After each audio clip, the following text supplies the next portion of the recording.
بسم الله الرحمن الرحيم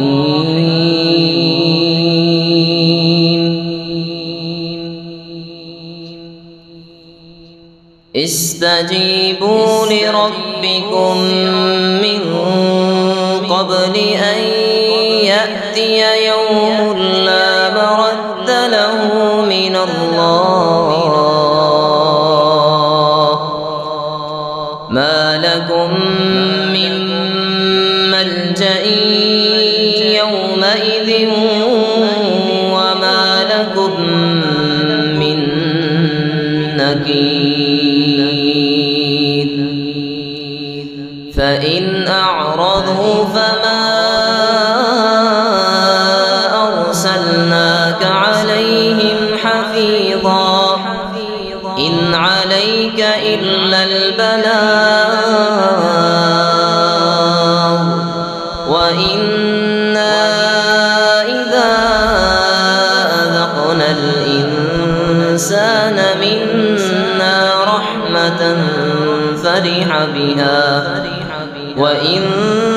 تصبهم سيئة بما قدمت أيديهم فإن الإنسان كفور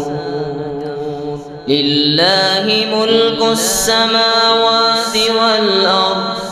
يخلق ما يشاء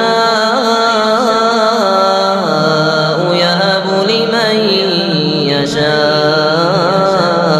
إناثا ويهب لمن يشاء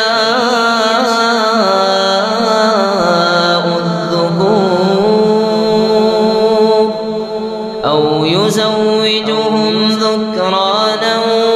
وإناثا ويجعل من يشاء عقيما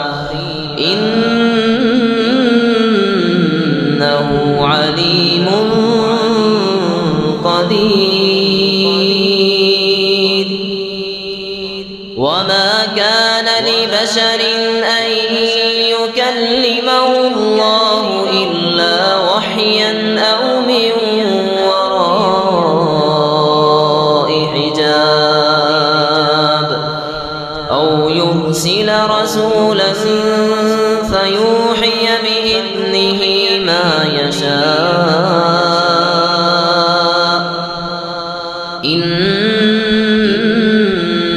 إنه علي حكيم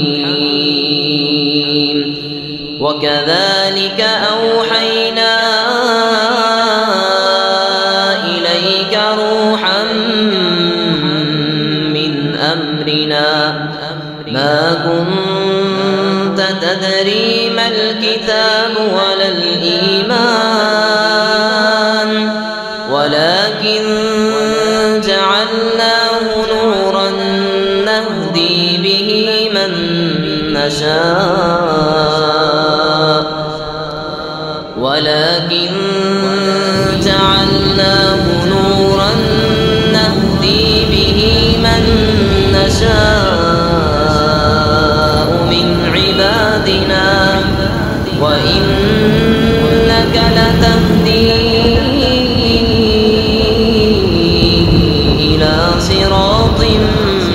مستقيم صراط الله الذي له ما في السماوات